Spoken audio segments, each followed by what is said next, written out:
Kitchen बहुत।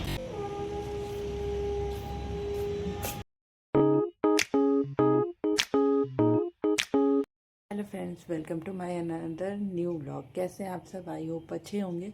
तो सबसे पहले सारी महिलाओं को, सारी माताओं को, बहनों को संकष्टी चतुर्थी की हार्दिक शुभकामनाएं, जो कि आज है। और आज सारी माताएं निराजल व्रत रखती हैं अपने पुत्र की दीर्घायु के लिए। और ऐसा ही नहीं है कि वो सिर्फ पुत्र की मनोकामना पूर्ति होती है तभी ये व्रत रखते हैं, या ऐसे ही में घर में भी धन धान्य हो, पूरा अच्छे से खुशहाली रहे, इसके लिए भी ये व्रत रहा जाता है। पुत्र के लिए स्पेशली होता ही है और इन सारी चीज़ों के लिए भी होता है। और ये जो व्रत, वैसे तो गणेश चौथ का 2 व्रत होता है, ये जो गणेश चौथ का व्रत होता है, जो कि महिलाएं निर्जला व्रत रखती हैं और शाम को चंद्रमा को देख के फिर अर्घ्य देने के बाद व्रत का पारण करती हैं। तो इसमें इसको गणेश संकष्टी या तो संकष्टी चतुर्थी भी कहा जाता है। तो इसमें ये कि भगवान गणेश सारे संकट जो भी हमारे बच्चों के ऊपर आते हैं, हमारे घर के ऊपर आते हैं, या तो हमारे जो भी प्रियजन, उन सबको वो काटे, उन सबको ख़त्म करे। तो इसके लिए स्पेशली ये व्रत रहा जाता है, जो कि हाँ, मैंने भी व्रत रखा है। और ये व्रत निराजल रहा जाता है। वही शाम को फिर चंद्रमा देख के पूजा पाठ करके फिर अर्घ्य देते हैं चंद्रमा को, उसके बाद ही हम लोग व्रत का पारण करते हैं। फ्रेंड्स, ज़्यादातर इस व्रत में, यानी कि गणेश संकष्टी में, चतुर्थी में जो भी व्रत रहते हैं, इसमें बालों को महिलाएं जो भी व्रत रखती हैं तो वो लोग इसको तिल के पानी से धुलती हैं। तो इसके प्रति पहले मुझे भी लगता था कि ऐसा क्यों होता है, कि तो इसका मतलब कि अलग ही मान्यता है। और सच बताऊं, वो अलग ही मतलब कि जो मान्यता है बहुत ही अच्छा, मैं आपको बताती हूँ। जिसका मेन तिल के पानी से जो भी व्रती होती हैं बाल धुलती हैं, उसका मेन उद्देश्य यही होता है कि व्रत के दौरान शुद्धता बनाए रखे और आध्यात्मिक ऊर्जा बनाए रखे। और सच बता रहे हैं, ये पानी से मतलब बाल धुलने के बाद सच में जैसे अलग ही फील होता है। वैसे तो हम लोग व्रत रखते हैं, इससे बहुत व्रत रहते हैं, निराजल भी रहते हैं, बट फिर भी इसमें अलग ही फील होता है। और तिल के पानी से बाल धुलने से शरीर और मन की भी शुद्धि होती है, जिससे व्रत के दौरान सकारात्मक ऊर्जा का, यानी कि एनर्जी का संचार होता है और आध्यात्मिक एकाग्रता बढ़ती है। और आज के दिन मतलब तिल का, गणेश जी का ही ये व्रत होता है। और आज के दिन तिल का प्रयोग विशेष रूप से बहुत ही शुभ माना जाता है। इसीलिए आज के दिन तिल के पानी से बाल को धुल के हम लोग, एक तरह से ये भी होता है गणेश भगवान जी को भी प्रसन्न करने का, ये भी एक उपाय होता है उस सब में।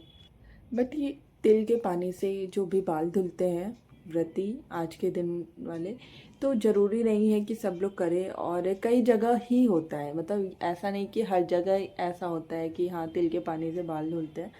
कुछ कुछ जगह पे होता है, जैसे कि हम लोग क्या होता है, हाँ उसके पीछे बहुत ही रीज़न, जैसे कि मैंने आपको सब बताया, क्योंकि मैं भी जानना चाहती थी, इसलिए मैंने इसको सर्च किया, मैंने पता किया, फिर मैंने सोचा कि आप सबके साथ भी शेयर करनी चाहिए। तो चलिए पूजा पाठ की तैयारी करते हैं और फिर उसके बाद शाम की पूजा करते हैं। ये काले तिल के गुड़ के लड्डू बनाए जाते हैं, गणेश भगवान जी को भोग लगाए जाते हैं, स्पेशली उनके लिए बनाया जाता है। आज तो बहुत ही ज़्यादा ठंडी है, गलन भी बहुत ज़्यादा, धूप तो निकल गई थी बट फिर भी गलन बहुत ज़्यादा है। अभी फ़िलहाल सारी तैयारी हो गई, अब हम लोग जा रहे हैं पूजा के लिए, रेडी लगभग हो ही गए हैं। अब चलिए फिर पैर में रंग भरते हैं, फिर उसके बाद पूजा करने चलते हैं।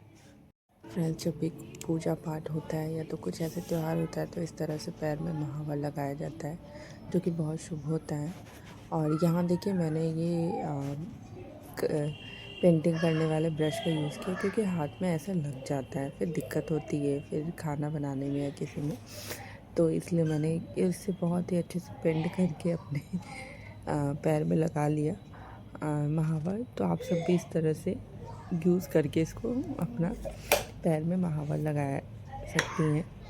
और बहुत ही अच्छे से लग भी जाता है और हाथ में भी नहीं लगता है। तो मैंने यहाँ दोनों पैर, और यहाँ मैं दोबारा इसलिए कर रही हूँ फ्रेंड्स इसको, क्योंकि जब भी महावर लगाइए, अगर आप वहाँ पे अकेले हैं तो वो हमेशा 2 या 5 लोगों को ही लगाना चाहिए, इसलिए मैंने दोबारा किया।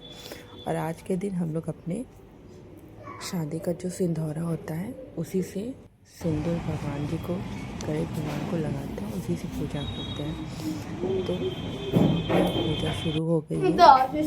फूल सड़े चल लेना ना वीडियो।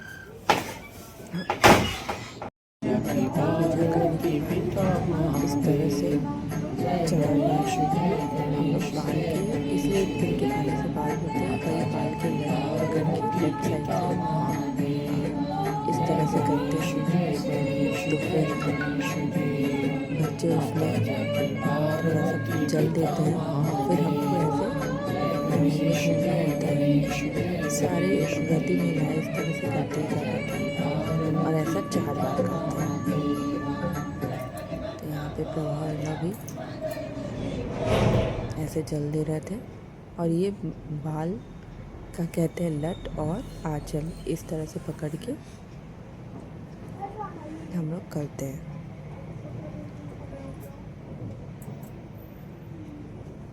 उसके बाद आरती होती है गणेश भगवान जी की, फिर हम लोग जाते हैं चंद्रमा को देख के आरती देने। और बहुत ही सुंदर चंद्रमा ने दर्शन दिया है। तो हम लोगों ने यहाँ पे चंद्रमा को देखा और आरती दिया। यहाँ पे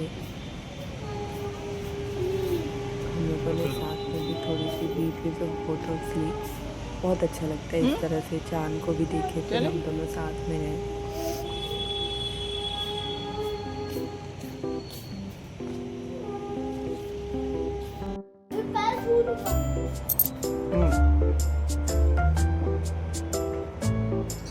तभी तो पूजा भी हो गई, सब कर लिया हमने, पारण भी कर लिया व्रत का, और बहुत ही अच्छे से बीता। जिस हिसाब से लग रहा था, ठंड था, बादल भी थे हल्के हल्के, तो लग तो नहीं रहा था कि चंद्रमा हम लोग को दर्शन देगा, बट बहुत ही अच्छा से दर्शन मिला। दर्शन क्या, कहीं कहीं नहीं निकल रहे थे, मतलब दिखाई नहीं दे रहे थे, बट हम लोग को बहुत अच्छे से दिखाई दिया। हम लोगों ने बहुत अच्छे से दर्शन किया, एकदम मन खुश हो जाता है। तो अब मैं इस ब्लॉग को यहीं पे एंड करती हूँ।